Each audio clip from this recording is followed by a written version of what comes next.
We just lost your, okay. So here's our topic for today. I'll tell you a little bit about myself, and I'll speak slower, and I'll speak with joy and love, because today is Rosh Hashanah.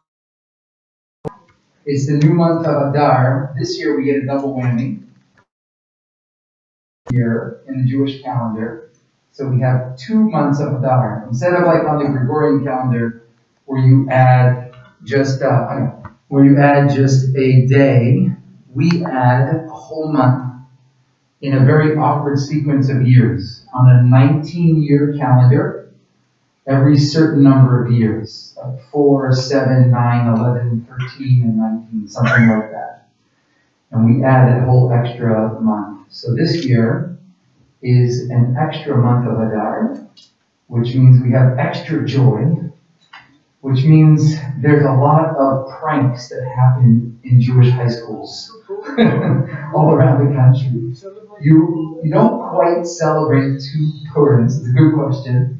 We have something called Purim Katan. That's going to be on our slide today because our topic is Jewish holidays the world forgot. Or, I like to just call it simply minor Jewish holidays that nobody celebrates. And I want to share with you some very surprising holidays that I know some of you have never heard of before, and some that I know you have heard of, but you'll say, nobody does that. Or some that are new holidays that have just been created, which is a weird thing to think about for a Jewish community specifically that's thousands of years old and has very ancient holidays. We also have some very new ones. But first, let me just say, my name is Uri. It's spelled U-R-I. And in Hebrew, Aleph Vav Resh Yud. I was named, Uri means, anybody know in Hebrew? What does it mean? My life. Okay, we have our Hebrew here.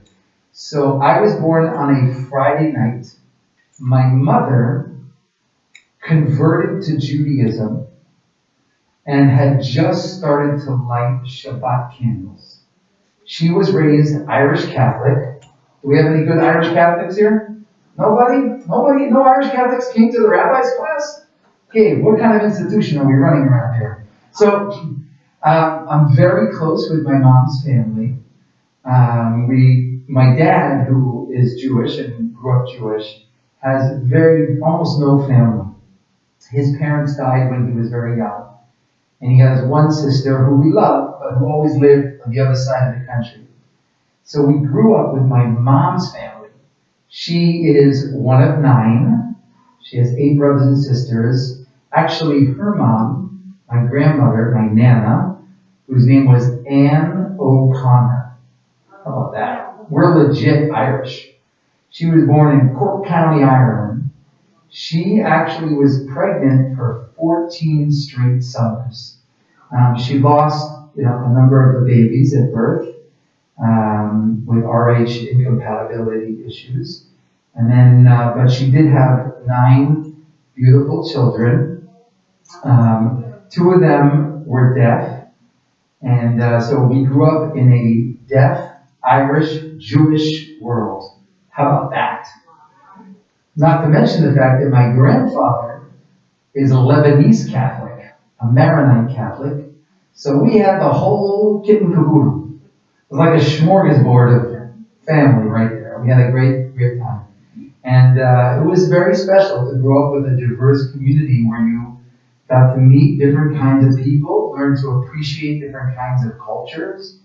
And my mom's own journey deciding to be Jewish, which is another whole story, but making sure that we always drink our eggnog come Thanksgiving, was a real inspiration for me as a kid, and maybe one of the reasons that I'm a rabbi today. Just seeing how she connected to this faith and wanted to learn as an adult. A lot of people stop learning at their bar and bat mitzvahs. And they don't take the time to realize there's so much to learn. The way we teach in school to our kids, I was teaching a class today. I teach high school and middle school and preschool, and then I run a synagogue on the side. And I was teaching my high schoolers today, and we were learning a story in the Torah. And one of the girls, she's in 11th grade, said, we learned this already, Rabbi. And I said, when did you learn this? She said, in 7th grade. And I said, so you're telling me that 4 years later, number one, you remember everything you learned? Wow, you must be special. And two, you think you can't learn anything new when you're in 11th grade versus when you're 7th grade? Our minds think differently. We're older, we're wiser. Can you imagine when I teach this to you when you're 17, when you're 27, when you're 67? You'll be such a new story every time. Give yourself the chance to learn something new. So I want to tell you and applaud you for coming to join with me today to learn about a topic that's very old, that many people already know, but I want to tell you and promise you you're going to learn something new today. I think it will be very interesting as we learn together. Okay? So it's Uri Topolosky. The Topolosky name we haven't quite figured out. We've been in America for 5 generations, so we haven't traced it back to that side of the family where it goes. My dad's mother's side comes from Vilna, but we haven't traced the Topolosky side. Okay, so our topic is Jewish holidays the world forgot. And we have our calendar that has many standard holidays. We know the big ones, Rosh Hashanah, Yom Kippur, and Sukkot, and Pesach, Passover, and now we have rabbinic holidays of Purim and Hanukkah that came much later, Shavuot, some of these major holidays. But what I want to share with you today are holidays that we've forgotten about, that we don't celebrate anymore, and other minor holidays that most people don't celebrate very much, as well as some new holidays. Okay? So, I've entitled this slide, we'll see how this all gets blocked or what, but called Short-Lived Holidays. And this is a quote from the book of Zechariah. It's one of the books of the prophets, where he mentions that there are fast days. Now, we still have fast days on our Jewish calendar today. Anybody think of the biggest fast day? Yom Kippur. Give me another fast day that you could think of. Tisha B'Av, which is our national day every morning. Okay? And we have other fast days as well. In ancient times, what would be the main reason? And aside from Yom Kippur, which is the only fast day that the Torah says we have to fast on, Yom Kippur. But the rabbis made other fast days for one reason. What was that reason? Because the temple in Jerusalem was destroyed. And we actually have a whole series of fast days that we still keep till today in some communities to remember the siege of Jerusalem, the breaking of the walls of Jerusalem, the destruction of Jerusalem, right? And other things that lead to the end of the sovereignty of Jewish autonomy in Jerusalem. We have 4 major fast days that tie into the destruction of the temple. But let me ask you, what do you think happened after the first temple was destroyed in Jerusalem? Sometime later, an amazing thing happened. What did we do? We rebuilt the temple. Now we're going back a couple thousand years. So when you rebuild the temple, and you come across the holiday on the calendar that says, today is the day to mourn for the destruction of the temple, what would you do? I look out my window, and what do I see? A rebuilt temple. How can I fast on the day for the destroyed temple when I'm looking out my window and there's a rebuilt temple. It doesn't seem to make sense, right? You with me? So this is the quote from Zechariah. The prophet said, oh, great point. The Lord of hosts, and he quotes the fast of the 4th month, the fast of the 5th month. We're talking about Shivasa, the Tammuz, Tishbav, if you know these fasts. The fast of the 7th month, which is the fast of Yom Kippur, and the fast of the 10th month, which is the fast called Asara B'Tevet. These months will become occasions for joy and gladness, because we fasted for something that was destroyed, but now it's repaired. Happy festivals. So, we had such a thing on our calendar as fast days that became holidays, joyous days, because the temple was destroyed. Of course, then what happened? The second temple was also destroyed. And so the same fast days that became holidays became fast days again. So, of course, what are we hoping? That one day we will turn those fast days into holidays again. But here you see something interesting.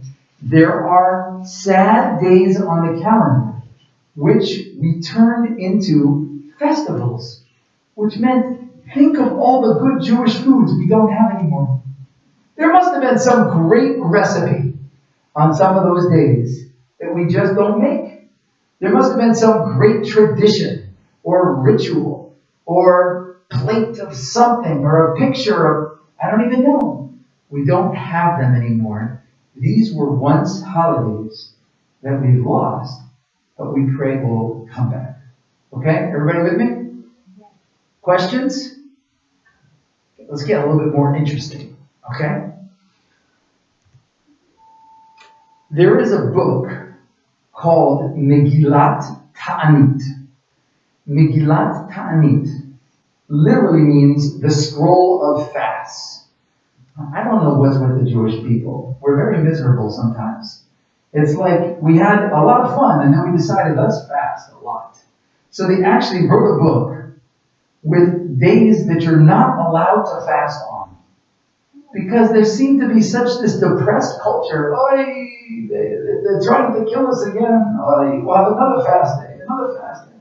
So the rabbi said, wait a minute, you can't make every day a sad day.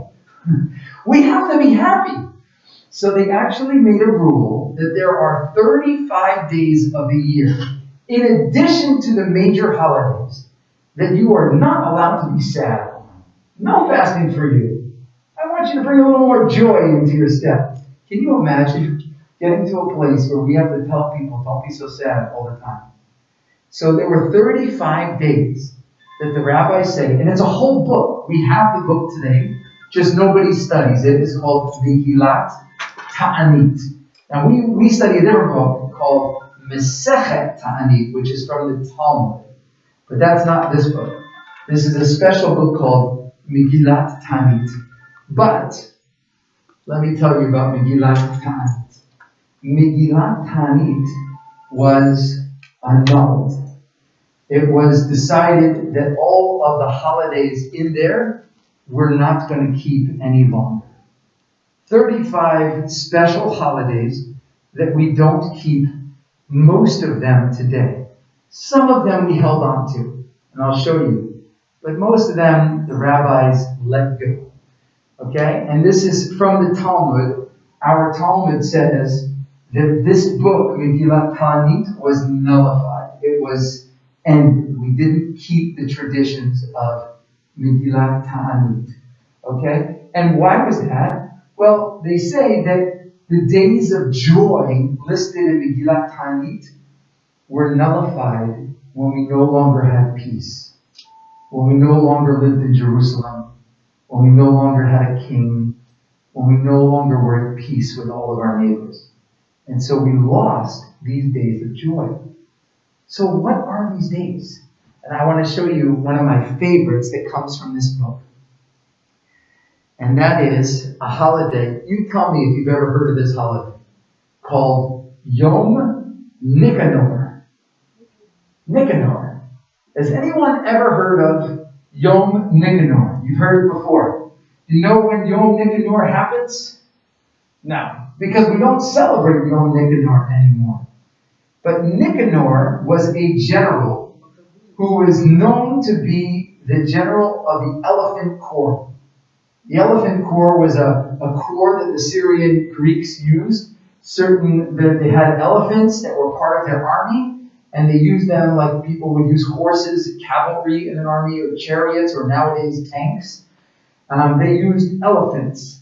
And so Nicanor, which was his name, it's kind of a nickname about elephants, was the general of this corps. And the day he was vanquished by the Maccabees, in the story of Hanukkah, became a holiday because he was such a terrifying general. This holiday is observed on the 13th day of the month of Adar.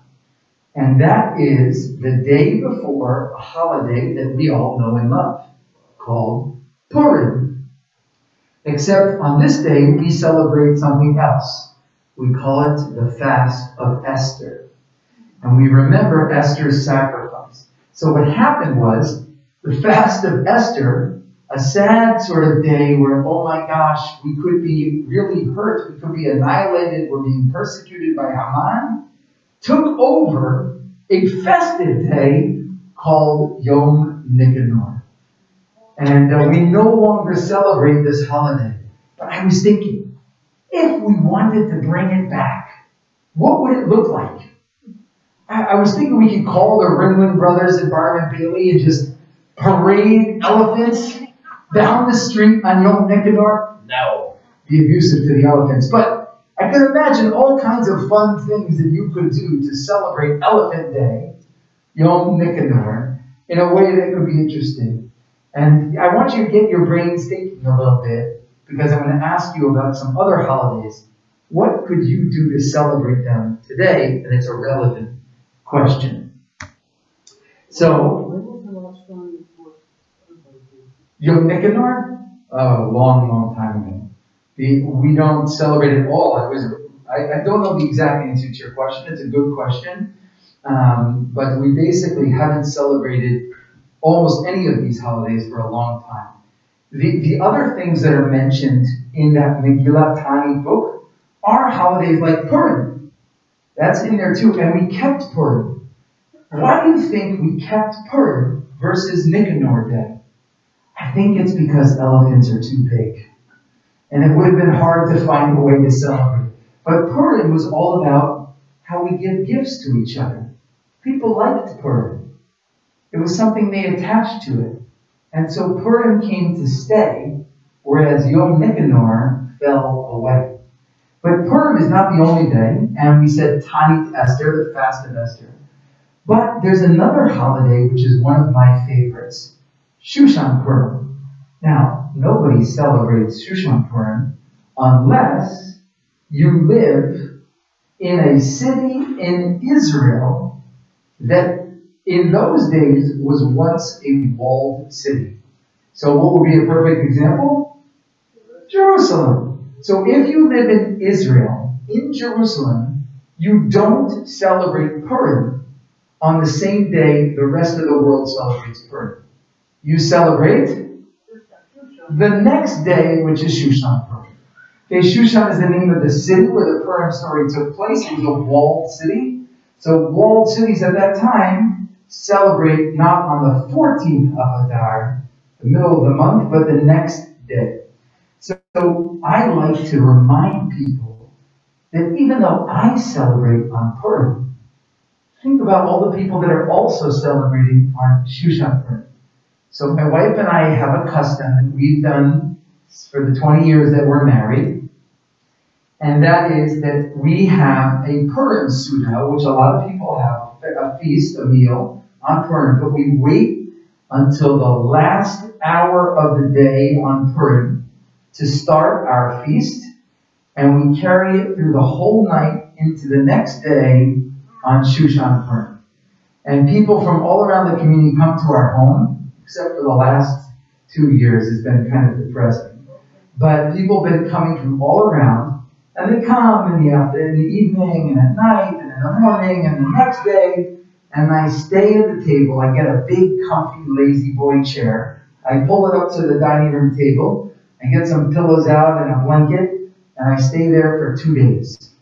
All of Purim night and Shushan Purim, and people come and they visit, and we sing. I play guitar, my wife sings and plays, and we have books, and we study together. We light candles, we have food, because I want to remember Shushan Purim, even though it's not the holiday that we celebrate. And this year, you get an extra opportunity. So not only do you get to celebrate Purim and Shushan Purim if you wanted to, but this year we have an extra holiday called Purim Katan. And that's because it's a leap year.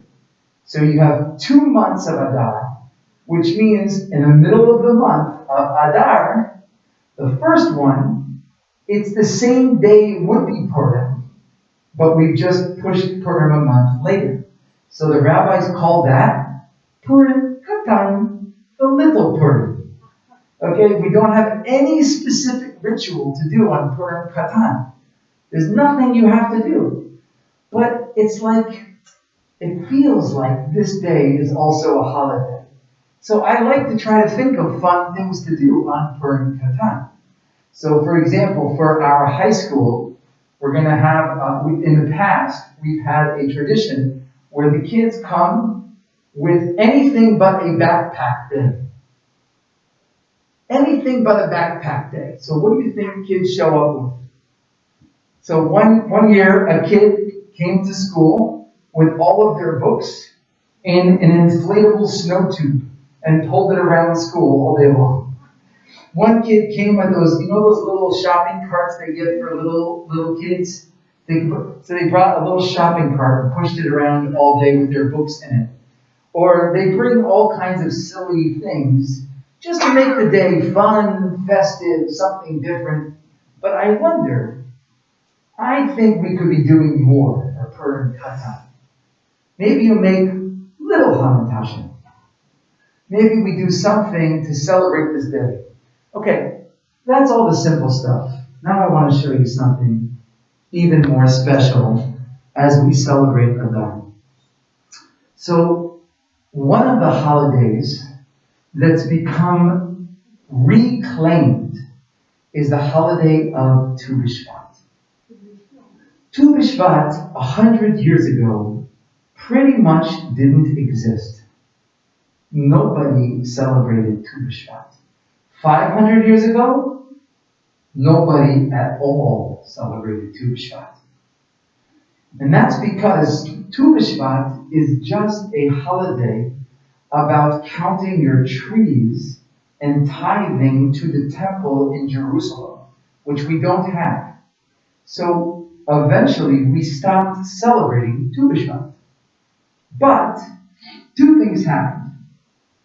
Thing number one was there was a group of mystics, Jewish mystics, who lived in a city called Sfat in the 16th century. And they decided Tu B'Shvat was a perfect day for spiritual growth. So they started to introduce something called the Tu B'Shvat Seder. And they had some practices which I can tell you more about. And then the second thing happened, and that was the state of Israel. And when the state of Israel happened, people said, this is brilliant. Let's use this tree holiday to encourage people to do what? Plant trees in Israel. And all of a sudden, Tu B'Shvat took on a new life. It was a dead holiday. It was not observed. And then all of a sudden, it became Ecology Day. Eco-Jews. Environmental Awareness Day. Tu B'Shvat became a new day to celebrate nature, trees, Israel, and it was rediscovered really only in the past 100 years. So does anybody else ever celebrate Tu B'Shvat? You have something. What do you do for Tu B'Shvat? Plant trees. Maybe you plant trees. You have a Seder with what? You take some fruits. It's very nice. Why are you eating those fruits? Oh, they're from Israel. Right? Who said you should do such a thing? Somebody made it up. Okay? Meaning it's a new holiday that draws our attention to an ancient idea. Actually, if you read the text, which I put on the board here, the text is the first Mishnah of a book called Mishnah Rosh Hashanah. And the Mishnah says that Jews actually celebrate 4 New Years, which is news to a lot of people. The first New Year is Rosh Hashanah. That's the New Year that we celebrate. But the Mishnah says, no, it's not just Rosh Hashanah. It was the holiday that celebrates the beginning of a king's reign. They count the years of a king from Rosh Hashanah, Tishrei. But we have 3 more New Years. One of them, says the Mishnah, is the New Year of Elul, which is the holiday of animals. Meaning, we count the years of animal years from Elul. So when Elul comes around, which is the month before Rosh Hashanah, that's when we say, oh, happy birthday, Mr. Dog. Today, you're 2. Right? We count animal years from there. We count human years from your birthday, although some cultures don't. Some cultures celebrate everyone's birthday on the same day. Does anybody know that? I can't remember if it's in Korea, where everybody has the same exact birthday. It's January 1st. So this year, everybody turns the same age on January 1. You don't celebrate individual birthdays. It's kind of like immigrants who came to America and everyone took on July 4th as their birthday. Did you know anyone that did that? I had a grandparent that did that. They took their birthday when they came to Ellis Island, July 4th. So a lot of people have done that. And but that's one of the other holidays. The other one that they say is Tu B'Shvat, the new year for the trees. And Tu B'Shvat was this time for counting your tree growth, because you had to give tithes. You gave a percentage to the king or to the temple or whomever. So our rabbis say there are actually 4 Jewish New Years. We only celebrate one of them today, Rosh Hashanah. And now we have this new tradition of celebrating a second one, Tu B'Shvat. And we've given all these traditions. We have a custom, my wife and I, we love minor holidays. So on Tu B'Shvat, we invite people to our home, and we give out 3 different types of food and 4 different types of wine. So the first thing we do is everybody gets a glass of white wine, and you get a fruit with a shell on the outside. And it's supposed to symbolize winter. Winter is cold, it's white. The shell of the orange is hard, and so you have to peel it away. And or you can have a banana, you could have an avocado, you could have a lot of things. You could have some nuts, you crack open. And then we give people, after everybody eats and sings and drinks, then we give everyone a second glass of wine. And that glass is white wine with a drop of red wine in it. And we give them a fruit that you can eat the outside, but it has a pit on the inside, like a peach, a plum, something like that. And then we say this is like winter moving into the thaw of spring. And then we give everyone a third glass if they're still standing. And that glass is a red glass of wine with a drop of white. And it's a fruit that you can eat all the way through, such as a grape, strawberry maybe, if you call that a fruit, dates, if they don't have pits. Okay, so different types of fruits you can eat all the way through. And we call that summer. That it is thought all the way through, and we're appreciating the seasons. But of course, we're also doing one more thing. We're talking about our relationships. Sometimes you meet someone for the first time, you keep a shell on. I don't need to tell you everything about myself. I need to be a little guarded. I don't know you, you don't know me. You're just getting to know someone. And as you get to know them more and more, the walls come down, you open up, you become closer, until your relationship maybe is all the way warmed through. I like to tell this Torah to couples when I marry them at a chuppah. There's a tradition, if you've ever seen in a Jewish wedding, where the groom walks around the bride 7 times. Right? At our wedding, I walked around my wife an 8th time just for fun. One for good luck, but also 8 has a certain symbolism. But 7 times, why don't we do that? Okay, 7 days of the week, so what statement am I making? That maybe our life should be full, we should build our marriage and our relationship 7 days. I think that's true, but I also think it might relate to a different tradition. There's, what would you say? Oh, so very interesting. Jacob worked for 7 years. So this might be some interesting layers there, which we bring into other parts of a wedding too. I like that answer. But the thing I was thinking about was there's a famous story about the city of Jericho.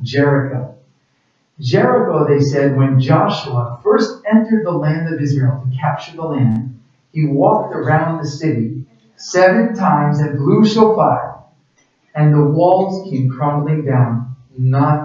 No fighting had to happen. And so I say to a couple that part of the celebration of today is a prayer that the walls that might still exist between you and your beloved should slowly begin to come down. That you should become as close to each other as you can, and that there should be no fighting involved as much as possible. And that love should be beautiful. So actually at some weddings I've done, we bring shofarot, and we blow shofar while the groom walks around the bride for this tradition. So I think that's also about Tu B'Shvat. It's about warming through the shell on the outside, the pit on the inside, in which you can eat all the way through, so that we learn to build relationships step by step. And we do this, and I look at my wife, and she looks at me, and we think about that week, and there's been hard moments that week, and it's a moment of intimacy, of connection, of coming closer. That, to me, is what the mystics wanted us to do on Tu B'Shvat. Yeah? Can I ask, is that a new custom? That the groom goes around the collar? We have it that the collar goes around the groom. Ah, really? The collar goes around the groom? I've not seen that. That's beautiful, too. All our weddings. Wow, interesting. I usually, the weddings that I've seen, the groom... Oh, I'm sorry. You are right. I am confused. You're right. The bride walks around the groom 7 times. Thank you. I'm sorry, that just came out wrong. The bride walks around the groom 7 times. That's why I said, and I walked around my wife an 8th time. I just did one more circle. The number 8 is my favorite number, so I have to get that in there. But thank you for clarifying that. Right, that number. So let me share with you another story which we're all familiar with, which is now we have a state of Israel. And then we have a state of Israel. That means the state of Israel. Incorrect. I pulled it off a website, so it's interesting. Yeah, with Aleph. So the modern state of Israel, Atzmaut, is also this was pulled from a website somewhere, but you can see there's some typos here. Thank you, here and there. But the modern state of Israel decided that they were going to establish holidays. And these holidays, it took time. They have not been accepted by the whole Jewish world. Some people don't accept it. They're not sure they should celebrate the modern state of Israel. We're waiting maybe for Mashiach to come, a messianic redeemer, and establish the state. So they don't celebrate the state of Israel's Independence Day, Yom HaAtzmaut. They might not celebrate Yom HaZikaron, Memorial Day in Israel, or Yom Yerushalayim, which is Jerusalem Unity Day, which was the unification of Jerusalem in 1967. Many people don't celebrate that holiday. It's only celebrated by a very small community. But these are national holidays in Israel, including Yom HaShoah U'Gvura, which is Holocaust Remembrance and Resistance Day. A lot of people don't celebrate Yom HaShoah. They remember the Holocaust on Tisha B'Av, on the 9th of Av, our national day of mourning. So these are still contentious holidays. They're brand new. Do you know what Yud Aleph Be'adar? Yud Aleph Be'adar is what? Tel Chayna, right? Oh, really? I don't even know. Okay. So there are a number of holidays happening in Israel today because we have a state that they create the holiday. And I like to tell people that we are at the very beginning of what these holidays will look like. You think about the fact that many holidays,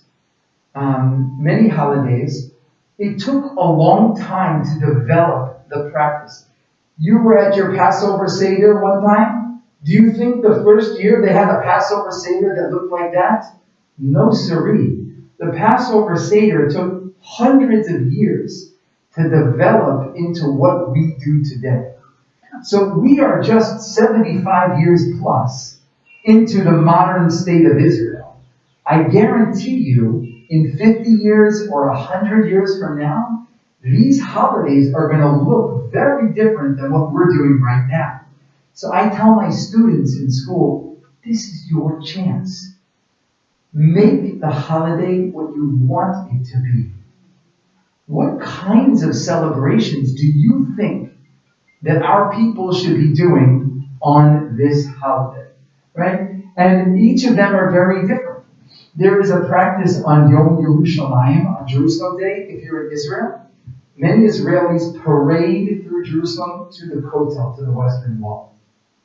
Unfortunately, for many years, that parade goes through the Arab quarter of the Old City because they're celebrating Jerusalem and they want to remind everyone that this is Jerusalem Day. But it can get a little bit ugly. And they bang on shops and they scream and they yell things to Arab and Palestinians that live there. It's not so polite. And they're working to change that and change that practice. I guarantee you we won't be doing that in 20 years. These practices will change. Things will become different. But now is the time to decide what it should look like. I think a lot about Yom HaShoah, Holocaust Memorial Day, because Holocaust Memorial Day for a lot of people has been, for the last 50 years, let us capture the memories of the survivors. Let's listen to them.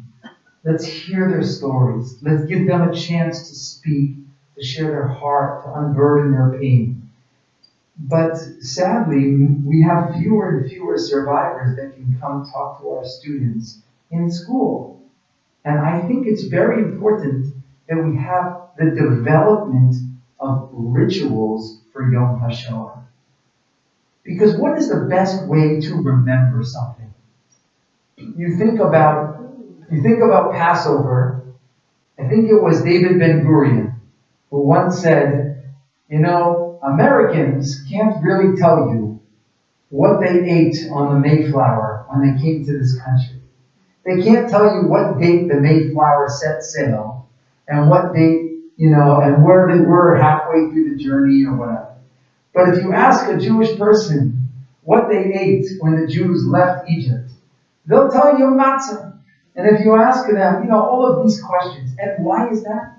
Because we ritualize it through food. We do it over and over again. We tell the story. We have this food. We have this song. So I want to ask you, seriously, what would be a meaningful ritual for Holocaust Memorial Day? It's a hard topic. But what would be meaningful if you wanted the next generation not to forget? And these are hard things to do, very hard. You don't even think about it, but you know what we eat at Passover? One of the things we eat are something called charoset. Okay, what is charoset supposed to symbolize? The bitterness, the bricks that we have to make out of clay. Can you imagine? What a horrible image, and you're eating it. Ugh. But that's what we did, and therefore we remember. Could you imagine if someone said, And every year, at the beginning of a Yom HaShoah Holocaust program, we're going to pass around trays of raw potato peels. And we want people to take a bite. No blessing. And just remember, this might have been your breakfast. Or pass around some stale, burnt bread. It hurts to even hear, to even think that we would want to do this to ourselves when somebody did this to us.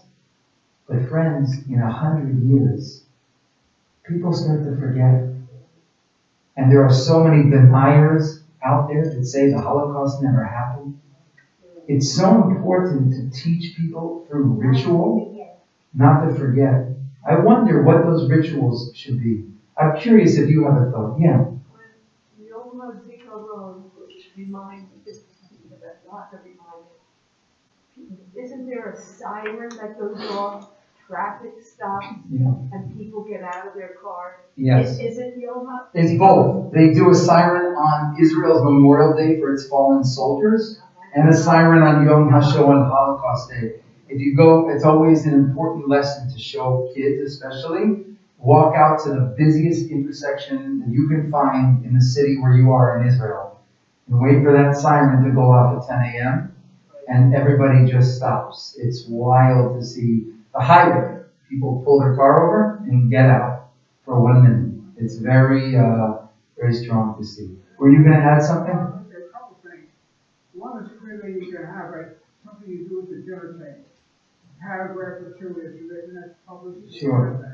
And the second thing is, morning prayers. There could be something sort of there for each particular holiday you can remember is there. Good. So you're saying it would be good to have something to read at the table, at your dinner table, or maybe something to insert in the prayers. But think about why Passover is the #1 Jewish holiday celebrated by Jews that are religious, observant, or not. People that are not observant in any way, more Jews celebrate Passover than any holiday. Because there's food associated with it. That could be a piece, but it's also family. How do you bring family together? And maybe there's other things. Maybe because something about Passover holds us together. That's what you would have to recreate. You're shaking your head. The Torah. We were slaves. We came out of slavery. That's what we remember. I think you're right, but I think you're giving too much credit to the reason why a lot of people who don't read the Torah, who are atheists, who are not religious, still show up at their mother's Passover Seder. I think there's something more about the rituals that we do. That it's a family gathering. It brings you together. There's something to do. My brother has a custom when he comes home for Passover. He says, we don't drink 4 cups of wine. We drink 4 bottles of wine. And he always brings 4 bottles. The matzahs you have the whole week. There's something there tactile. Something you can touch. Yeah, you want to add something? It's also at somebody's house instead of at the synagogue. Nice. I like that. So what would it be, thank you, said, it's also about being in a home rather than in synagogue. I think there's something to that, and I wonder if something about Yom HaShoah, there's no reason to go to synagogue for Yom HaShoah, except that that's a gathering place, and that's meaningful. It's not in the Torah, so there's no particular ritual or prayer that we do. But could you imagine if we created a Yom HaShoah opportunity for families at home? So my teacher, a rabbi in New York, but many others, have created something called a Yom HaShoah Seder. And the reason they've done that is because it's just a few weeks after Passover, so there's a connection there. And at the Seder, we eat potato peels. We talk, we read testimonies from survivors. We sing Yiddish songs that I butcher very badly. We sing songs of the partisans. And we sing other songs that were sung by religious groups in the ghettos. We share art that was done by children in the ghettos. We do some other rituals which some people find very disturbing and not comfortable, so we don't always do it. But for example, at the beginning of our Seder, we pass around a box and we ask everyone to take off their jewelry, their watches, their wallets, their phones, and we take it away, and we put it on the side. You can't have any of your jewelry or possessions. And in fact, I ask usually people to take off their shoes, because for many of us who like myself, I was not born until long after the Holocaust. But one of the images that I see often that stick with me is those mounds of shoes, mounds of hair, and glasses. So I ask people, take off your shoes, and we take the shoes away. Yeah. Many cities have memorials, so I used to take the students to the memorial. Great. You know, maybe that's part of what it means to create a ritual around going to memorials for people to do. Yeah. Isn't there something, a certain tefillah that is being said in the Orthodox schools? Yeah, there are different prayers that are being said in certain synagogues. Some people say there's actually one of the fast days that we have, it's interesting, called the 10th of Tevet, which was on the first slide, that really doesn't have a whole lot of meaning for many people today. The chief rabbinate in Israel decided that the 10th of Tevet, which is a day in the winter, should become a day called Yom Kaddish Klali.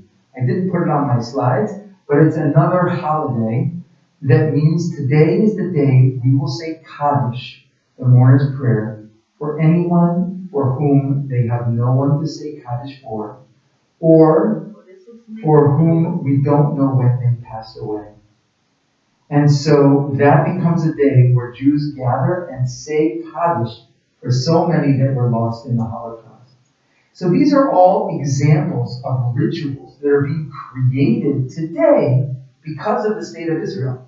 I once went, because I was asked, I once went to Whitwell, Tennessee for paper clips. You've seen the documentary about this town. They collected paper clips, no Jews in the town, to try to understand what happened in the Holocaust. And they ended up collecting 12 million paper clips. But the kids were just overwhelmed with paper clips. People sent them paper clips. This paper clip is in memory of my father. Or this paper clip is in memory of my grandmother. Or whatever. And then people sent boxes of paper clips. And they gathered them. So I went with my synagogue for Yom HaShoah, for Holocaust Day. We went down to Whitwell, Tennessee. It's in the hills of Tennessee. And, it's way out there. And we drive up to this town. You were asking me about paper clips. And we drive up to this school. It's a middle school, 7th and 8th graders. And in front of this middle school, in the middle of hill country, Tennessee, there is a rail car from Sobibor, a Holocaust concentration camp, that was brought there and put in front of this school because these kids did a project to remember the Holocaust. And not only did they do it once, they do it every year. The 8th grade class every year does the Holocaust Memorial Project. And what they do is they run a museum at the entrance of the school. It's incredible to see. There are no Jews that live in Whitwell. And they have one of the most meaningful Holocaust museums in the country. It's extraordinary to see. Yeah. Thank you for telling the story because I remember reading about it. Yes. They said it's a wagon, like a train wagon, standing there. Yeah. They collected all these. It's amazing. Paper clips. People's names. Yeah. What they did was they took the rail car. They reinforced the floor so it would be strong because it's very old and falling apart. And they closed off so you could walk into, you've seen on a train, those cars, right? This is the cars that we see from the pictures in the Holocaust.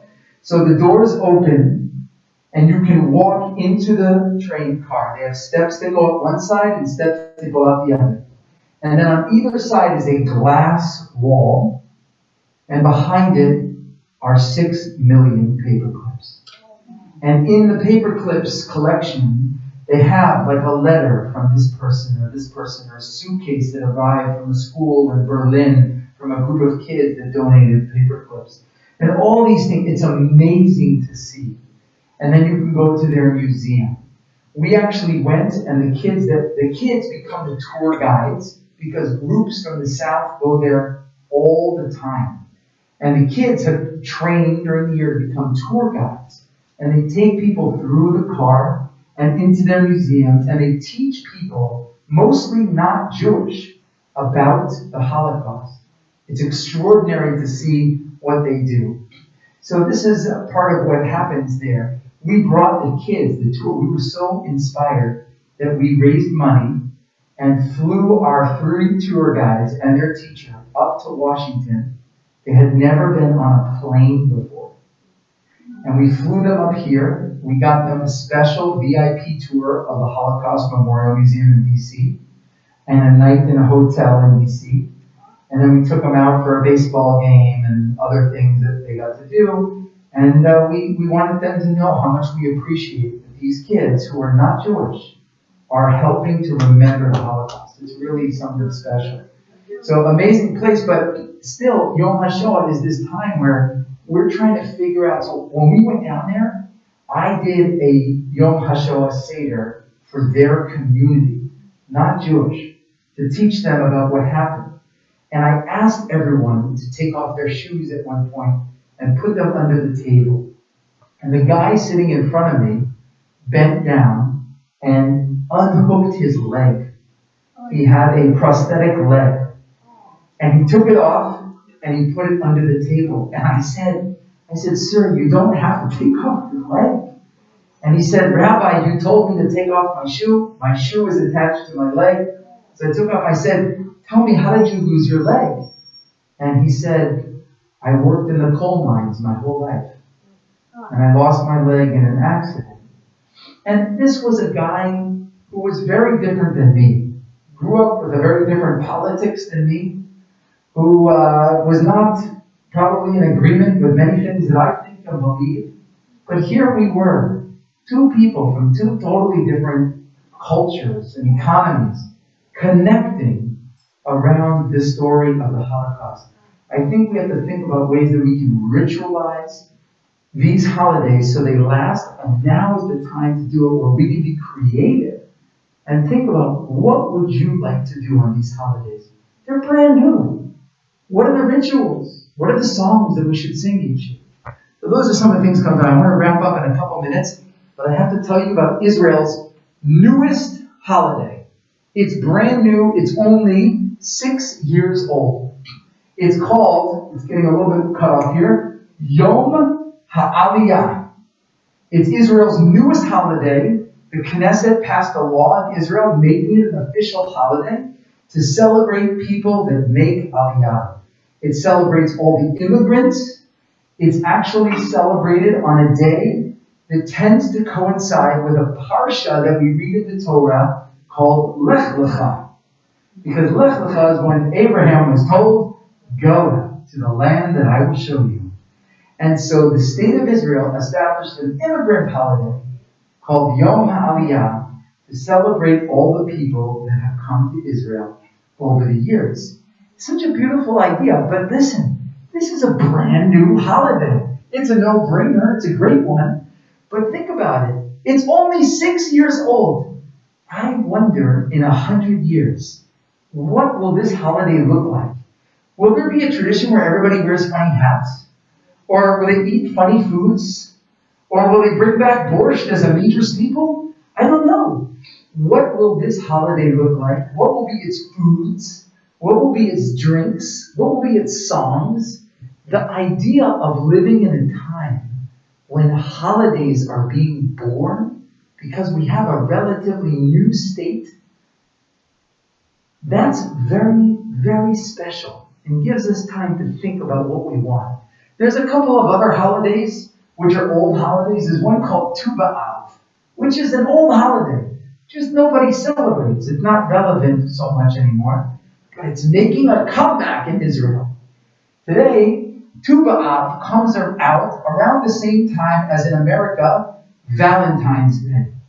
So in Israel, not in the religious community so much, but in other parts of Israeli society, Tu B'Av, which was a day that the Talmud says could have been one of the most celebrated days of the year, It's a day that women would dress in white and dance in the fields, and the men would come to try to find their matches.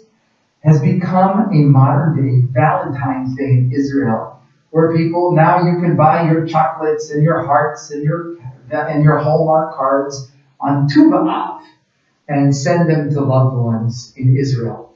There's also another holiday that's had a big comeback in Israel. It's called Lag BaOmer.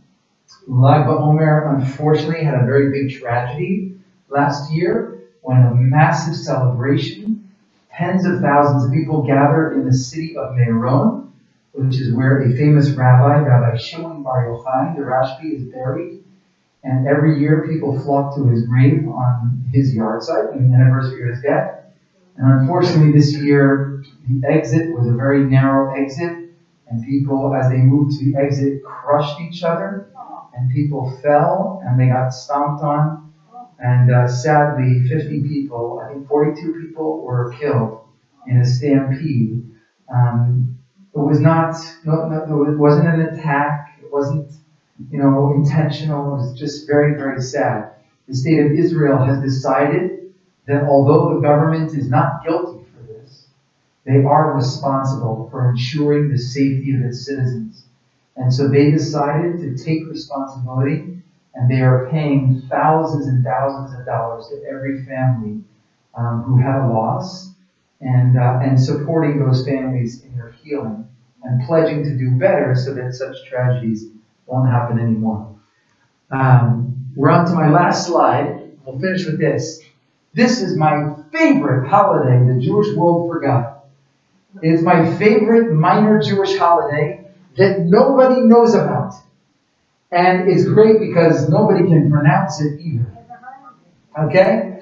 This is a holiday, if you want to take one thing away from today and say, this rabbi came today, I don't know, he was kind of boring, but he talked about this holiday I never heard of before. And it's called, by the way, I'm trying to be boring so that you invite my wife and oh, she was much more excited. But, Yom HaMiyuchas. Come on, say that. Yom HaMiyuchas. Yom HaMiyuchas is my favorite holiday that the world forgot.